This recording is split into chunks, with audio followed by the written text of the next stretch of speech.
അയോധ്യ രാമക്ഷേത്രത്തിനടുത്ത് മാംസാഹാര വിതരണത്തിന് വിലക്ക് 15 കിലോമീറ്റർ ചുറ്റളവിലാണ് വിലക്ക് ഏർപ്പെടുത്തിയത്. ഓൺലൈൻ മുഖേനയും മാംസാഹാര വിതരണം ചെയ്യാൻ പാടില്ല. മദ്യവിൽപ്പനയ്ക്കും പ്രദേശത്ത് വിലക്ക് ഏർപ്പെടുത്തിയിട്ടുണ്ട്. പരാതികൾ ഉയർന്നതിനിടെയാണ് നടപടി. നന്ദഗോപൻ ചേരുന്നു. നന്ദൻ, പറയൂ, എന്താണ് വിശദാംശങ്ങൾ?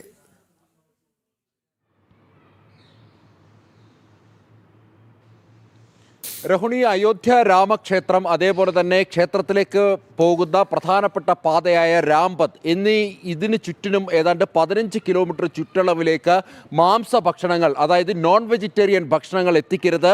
അത് ഓൺലൈൻ വഴിയാണേലും എത്തിക്കരുത് എന്നുള്ളതാണ്. ഓൺലൈൻ പ്ലാറ്റ്ഫോമുകൾക്ക് ഇത് സംബന്ധിച്ചിട്ടുള്ള നിർദ്ദേശം നൽകിയിട്ടുണ്ട്. നേരത്തെ തന്നെ ഈ മേഖലകളിൽ ഇത്തരം മാംസ വിൽപ്പനയ്ക്കടക്കം നിരോധനം ഏർപ്പെടുത്തിയിട്ടുണ്ടായിരുന്നു. എന്നാൽ ചില ടൂറിസ്റ്റുകളും മറ്റും അവിടെ എത്തി ഈ ക്ഷേത്രവുമായി ബന്ധപ്പെട്ട് ഈ പ്രദേശത്തേക്ക് എത്തുകയും അവിടേക്ക് ഓൺലൈൻ വഴി ഇത്തരം മാംസഭക്ഷണങ്ങളും മറ്റും വിളിച്ചു വരുത്തി ഭക്ഷിക്കുന്നത് അത് വലിയ രീതിയിലുള്ള പ്രശ്നങ്ങൾക്ക് കാരണമാകുന്നു എന്നുള്ളതാണ് വ്യക്തമായിരിക്കുന്നത്. അത് ഭാവിയിൽ അത് വലിയ സംഘർഷത്തിലേക്കും മറ്റും പോകാനുള്ള സാധ്യതകൾ നിലനിൽക്കുന്നു. മാത്രമല്ല, ഇത് മറ്റ് വിശ്വാസികളെ സംബന്ധിച്ചിടത്തോളം അവർക്കത് അവരുടെ വിശ്വാസത്തിന് വ്രണമേക്കുന്നു എന്നുള്ളതാണ് പ്രധാനമായും അവർ ചൂണ്ടിക്കാണിക്കുന്നത്. ഇതിൻ്റെ പശ്ചാത്തലത്തിൽ നിരവധി പരാതികൾ ഉണ്ടായിരുന്നു. ഇത്തരം പരാതികൾ പരിശോധിച്ച ശേഷമാണ് ഫുഡ് സേഫ്റ്റി കമ്മീഷണർ ഈ നിലപാടിലേക്ക് എത്തിയത്.